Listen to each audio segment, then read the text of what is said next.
Floyd was built to be the villain. Legend versus legend. So, I mean, that speaks for itself. It's like having a loyal girlfriend and ditching her for a hot one-night stand who ghosts you. You're left with nothing, and you go home with a hairy palm.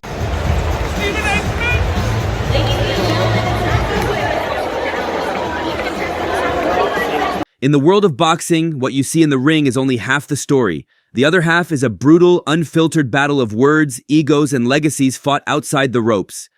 Terrence Crawford didn't have the wide-eye look. In fact, when he stepped from behind the tunnel and came out, he seemed to come alive when he saw the crowd. He looked up and he saw those people, and even though it was a pro-Canelo crowd, it looked like it woke him up. And then when I saw Canelo, what I noticed about him was that brother looked a lot different tonight than he did yesterday in his face.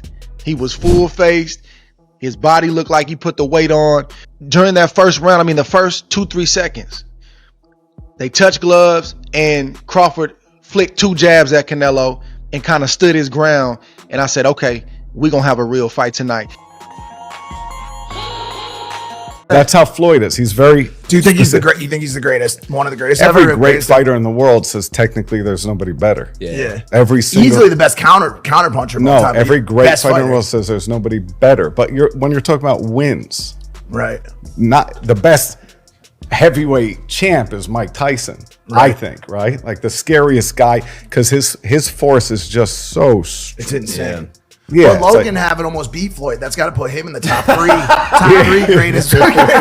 Recently, Oscar De La Hoya dropped a verbal bomb that has sent shockwaves through the entire community. Floyd was built to be the villain. Floyd was built with his opponents that we put in front of him, from Miguel Cotto to everybody. He was the villain. And in a movie, you need the hero and a villain. And Floyd was the perfect villain. Mm-hmm. People love to hate him, and guess what? He made a whole career about it, and he's one of the greatest. Do you think people tuned in to watch greatness or tuned in to watch him lose? A lot of people tuned in to watch him lose, but a lot of people also tuned in to watch greatness. I know the purist like yourself, people that's been around the boxing game, the fight game for an extended period of time, they understand who he is. Sure. But do you think the casual, the layperson realize how great he is? I don't think so. I don't think so. His comments didn't just reignite an old feud, it dragged 2 of this generation's most dominant fighters into a firestorm of debate. The spark that lit this inferno came from an unexpected source. Terrence "Bud" Crawford had just achieved the unthinkable, cementing his place in history by dominating Canelo Alvarez to become the first male boxer to be an undisputed champion in 3 different weight classes. It's wild, because if you look at Floyd's resume, it's much deeper than Crawford's. And Floyd was faster and he had a better defense and all that stuff. But Floyd picked and chose when he fought guys, especially once he left lightweight. He wiped out the junior welterweights, bring them. Lightweight, he jumps up to Jose Luis Castillo first thing. A lot of people think he lost the first fight, I didn't, but then he won the rematch. But once he left lightweight, he was careful about when he fought guys. So even though his resume is deeper with names, people remember, but he didn't want it with certain dudes at certain times. Crawford, we all witnessed, even though the resume is thin in certain ways, he wanted it with everyone the whole time. That makes a difference to people. It was a career-defining moment, a victory that placed him firmly in the pantheon of all-time greats. But in the moments after the fight, it was Canelo, the vanquished warrior, who made the most explosive statement of the night. That single sentence was all it took. The boxing world erupted, as a debate that had simmered for years was suddenly thrust into the spotlight, forcing everyone to pick a side. That's when Oscar De La Hoya stepped in. Prime, who would have won, Crawford or Mayweather? Prime for prime. Crawford. Really? Why? Because Crawford is a unique kind of fighter that other fighters haven't seen. And the ability that he has to switch, fighters aren't used to that. They don't train for that. I just think Crawford is a very, very unique talent. Having faced Mayweather himself, De La Hoya's opinion carried a unique weight, and he used it to shut down Canelo's claim with brutal efficiency. In an interview that quickly went viral, he completely dismissed the idea that Crawford could match up with Money Mayweather. I have to disagree because Floyd Mayweather toyed with Canelo. Like, he literally toyed with him. He didn't get hit at all. Not one time. And Crawford, yeah, he's more of a fighter, boxer. Mayweather's more of a boxer. But I have to disagree. I think Mayweather is much more superior than Crawford. Not just because he beat me and it was a close fight, whatever, and or that I stepped in the ring with Mayweather, but I really feel that technically Mayweather's a better fighter. De La Hoya's argument was chillingly simple and based on his own first-hand experience with Canelo. He pointed back to the 2013 masterclass where a prime Floyd Mayweather dismantled a young Canelo. I have to disagree, De La Hoya stated, because Floyd Mayweather toyed with Canelo. He literally toyed with him. He didn't get hit at all, not one time. For De La Hoya, the proof was undeniable.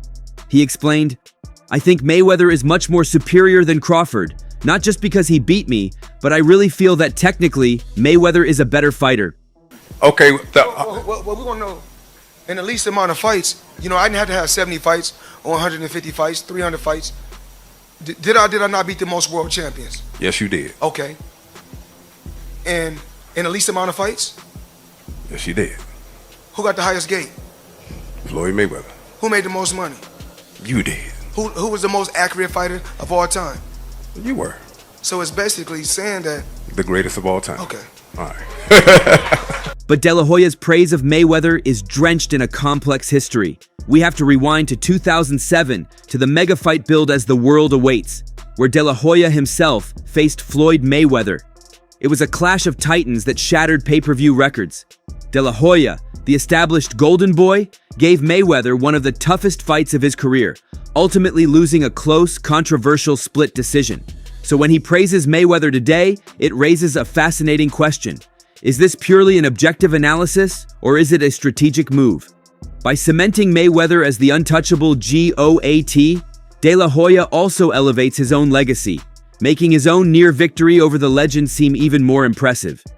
It's a masterful way to subtly remind the world of his own greatness, while simultaneously diminishing the man who replaced him as boxing's biggest star. This wasn't just a technical breakdown, it was the opening shot in a much larger war. De La Hoya's criticism wasn't just about Mayweather or Crawford, it was a direct and personal attack on Canelo Alvarez's entire legacy. So it turns out I'm not the only one who thinks Canelo is an arrogant piece of shit. Turki Alalshikh recently revealed that Canelo refused to meet with him in person and isn't entertaining any deals to be done with him. Why? Because he's outpriced himself so much that the Saudis don't even want to deal with him. And it's all because he will do anything not to fight David Benavidez. Look, Turki is trying to make the best fights that everybody wants to see. And Canelo continues to take the fights that nobody wants to see. Canelo, you're really making the wrong enemies. But you know what? And then secondly, there's been some social media speculation, we'll say, about when this fight is going to take place. So when will it be? Who's asking about the time and the place? Can you be specific? Yeah, we saw Oscar De La Hoya trying to say that the fight was going to take place maybe in the daytime. Yeah, this is what I want from you, to say his name. I decide with Dana White to have a breakfast in MGM at 10 a.m. inshallah. Then we will go to the arena to have the fights quick. And after that, we will go dinner to Carbon, and in the night we will watch Conjuring because it will launch in September. You waste, Oscar De La Hoya wastes my time with this question. Of course, this is in the peak. This is the boxing, the sport #1 in the world. This is Canelo and Crawford. The bad blood between the promoter and his former star fighter is one of boxing's worst-kept secrets, and De La Hoya used this moment to unleash years of pent-up frustration. God, it makes me horny! Yeah, baby! To tell you I told you so. I told you! I predicted the Canelo-Crawford fight like a goddamn fortune teller. You're the Oracle? Canelo's feet were cemented on the canvas as he was hitting air. What the fuck was that? Props to Crawford. Thank you. He came up 3 weight classes and fought a beautiful fight. Good job. What a great performance. Did you get what you was looking for? Like taking candy from a baby. My candy! Look, I promoted Canelo's entire career. Put some fucking respect on it. And it was a huge fluff. How do you like them apples? The only real fighters he's faced were Mayweather, Bivol, and Crawford. And they all toyed with him. Even Mayweather knew Crawford was going to school him. Thank you. He put $50,000 on Crawford to win. To understand the venom, you have to understand their divorce. De La Hoya's Golden Boy Promotions took a young Canelo and molded him into a global superstar. For years, they were an unstoppable force, but the relationship soured, culminating in a messy public split and lawsuits. Canelo felt he was being mishandled and sought his freedom. Y para este imbécil intento de gente que tengo aquí a mi izquierda, que no se le olvide que yo ya vine siendo el Canelo a Estados Unidos y que solamente lucró con mi nombre. Nunca perdí un solo centavo, sino nomás ganó dinero. ¿Ya le pagaste a Golovkin lo que le quería robar? Sí, muy bien, porque sí, también. Pero si no hubiera metido a mis abogados, me lo robas. Es lo único que hace este hombre es ser una lacra del boxeo, robarle a los boxeadores. Para el que esté con él, meta por favor ahí a sus abogados porque seguramente les está robando. Es lo único que viene a hacer al boxeo. You know who your daddy is. Y a lo único que viene es a robarle la atención a Jaime Munguía. No viene a promoverlo. También le roba la atención a la gente que hace las cosas para la cocina. Ya no saben si hacerlas como consoladores o como cazuelas o algo. Porque acá se las mete el muchacho. Yeah, I find it quite weird, really. Like, you know, on one hand, Oscar's sort of, his whole mantra right now is how happy he is, and, you know, look at me, guys. And there's obviously this thing with Canelo that just eats him up so much. I mean, the stuff with me eats him up, but this is on another level. And it's like this Clapback Thursday thing, which I think is actually quite amusing. Like, you've got that platform there. Why would you use it to just continuously talk about or try and discredit Canelo Alvarez, who's a fighter that left you 4 years ago? It's over. You know, on one hand, you're this happy-go-lucky guy, and then on the other hand, you've got like this toxicity eating away inside you that's making your blood boil. Just let it go. Like, talk about his fighters, you know, Zurdo Ramirez, Zepeda, Munguia.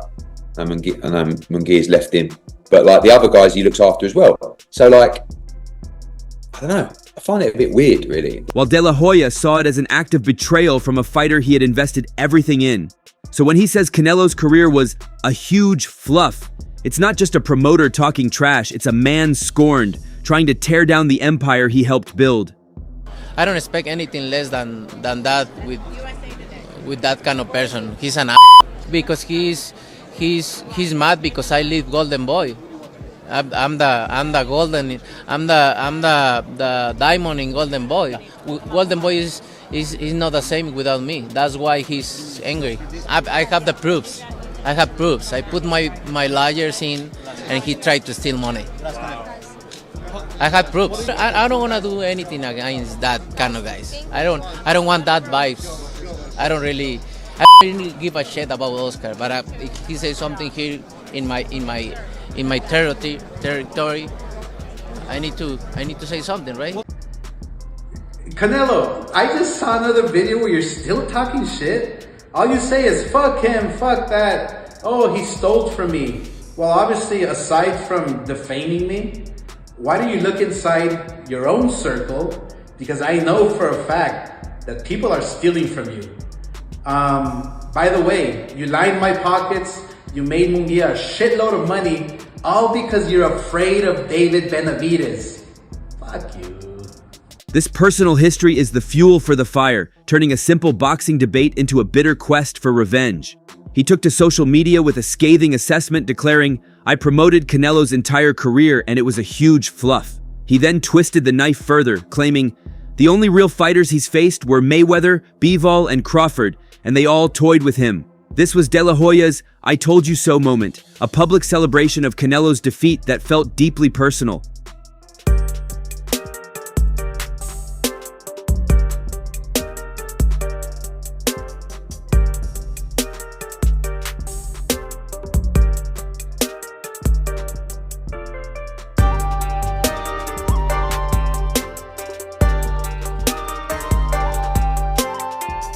Terrence replied to your tweet. He said he disagreed with what you said, but then you also responded to him. Respectfully, I've been a fighter, and I've gotten in my own way when it comes to negotiating a fight, because I have an ego, especially when I'm a fighter.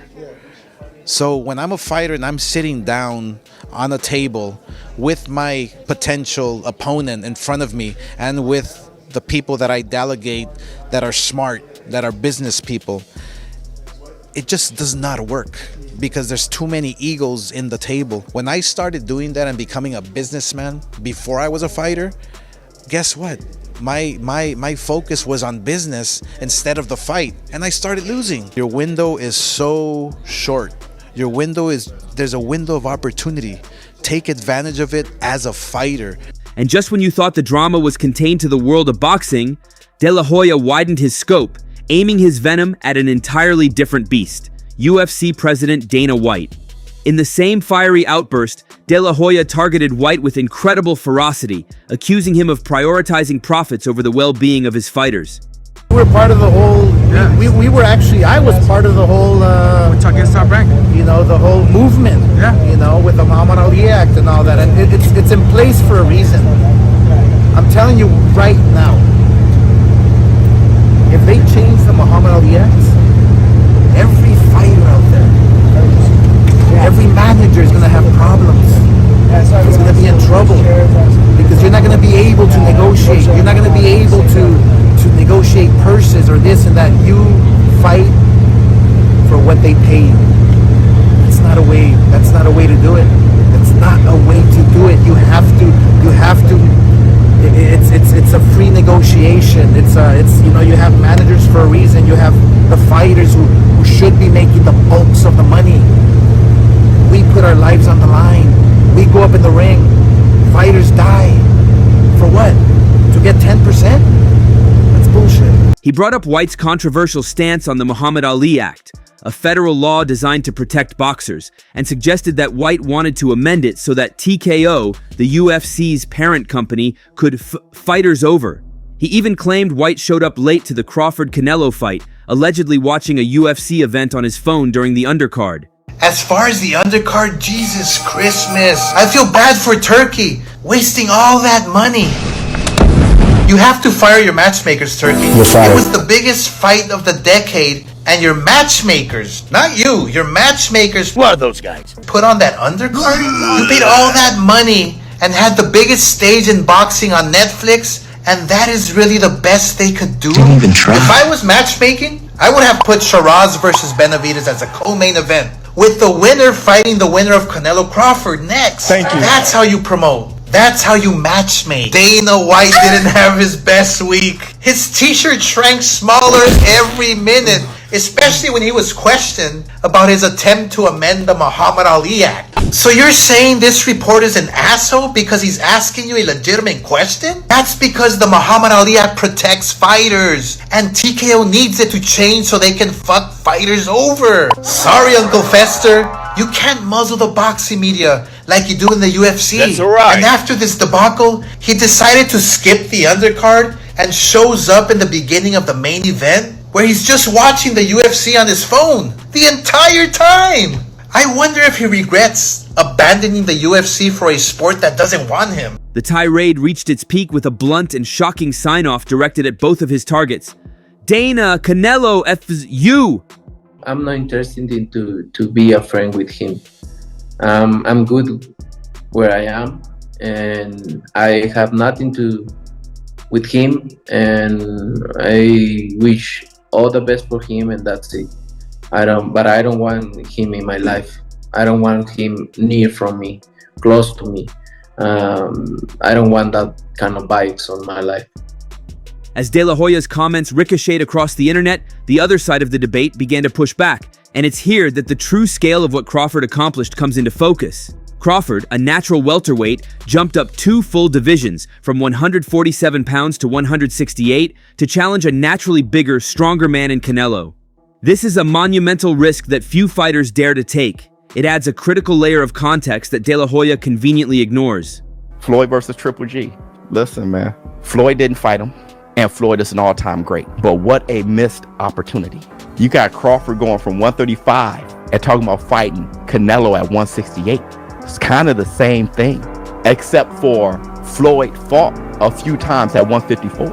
I'm not faulting Floyd for not fighting Triple G. I totally get it. I'm just saying that upper echelon, the reason why I will always have Sugar Ray Leonard over Floyd is the crazy, the insane part of it. What Terrence Crawford is talking about doing, he ain't saying let me meet Canelo at a catchweight. Canelo's undisputed there. Let me go get him. Mayweather fought a younger, less experienced Canelo at a catchweight of 152 pounds, carefully managing the risk.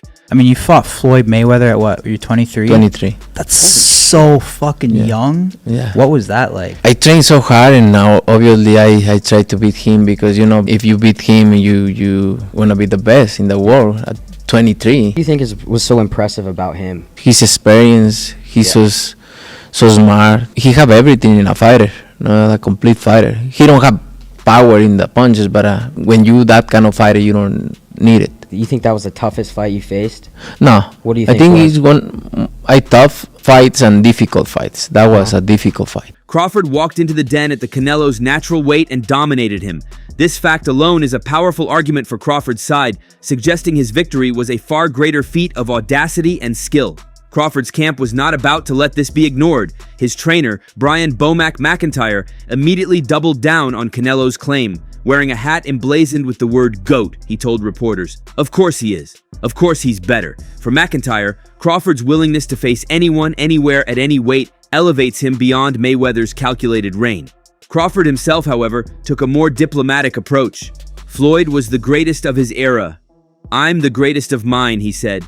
But the comparison was already in full swing, with analysts like Stephen A. Smith adding their 2 cents, contrasting Floyd's defensive wizardry with Crawford's raw toughness and incredible adaptability under fire.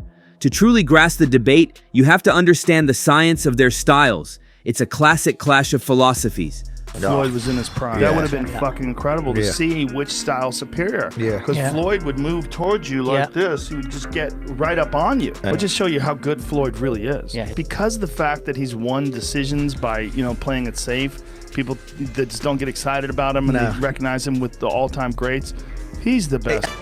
Those are undefeated. And still, they call me Money Mayweather at All-Star game, man. I don't take no L's, you know what I'm saying? Maybe Money Mayweather at the All-Star game. No, man.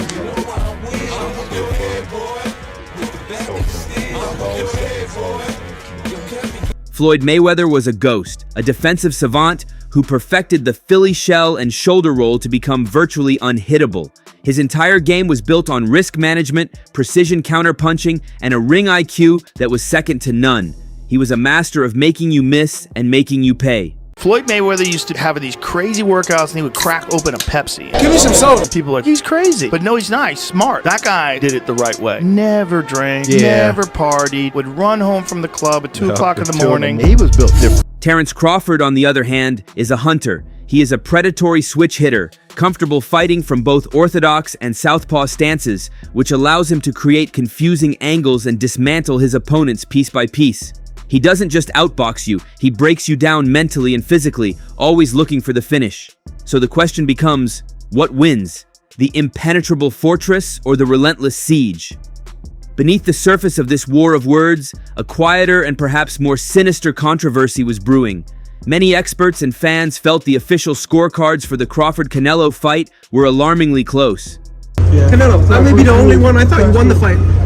I scored it for you. You know, we need to accept it. We need to accept it, no matter what. In the scorecard, we lost it. You're the best. Boxing legend Andre Ward voiced a concern that has long haunted the sport, the specter of Las Vegas bias. He suggested that judges often subconsciously favor the money fighter to ensure lucrative rematches. This idea of an unseen hand subtly shaping the outcome added a layer of conspiracy to the event. Yet, despite the judging controversy, the fight was a colossal commercial success. It shattered records with 41.4 million viewers on Netflix and a gate revenue of $47 million, proving that in modern combat sports, drama sells just as well as athletic brilliance.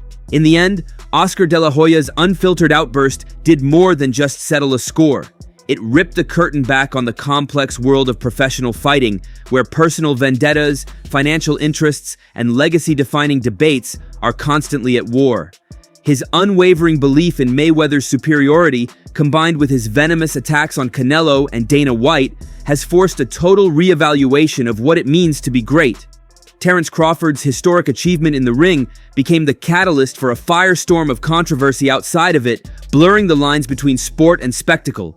As the dust settles, the questions remain. Who truly defines a fighter's legacy? The fans, the experts, or the powerful men who control the narrative? And in a world driven by money and rivalries, can the purest form of athletic greatness ever truly speak for itself? I mean, I'm glad that I'm able to just still be able to entertain for the people, and they still get a chance to see just a glimpse of me. Any chance that you would take a professional bout in the future after Mike, or is that off the table? That's on it. It's on it. It's been talks. It's possible. Okay, so not totally against that possibility. No, not at all. Not at all. But we just don't know. So that's all from today's video. If you enjoyed it, remember to leave a like, subscribe, and ring that bell icon so you never miss our upcoming videos. And don't forget to share your thoughts in the comments section. Stay tuned, and we will catch you in the next video.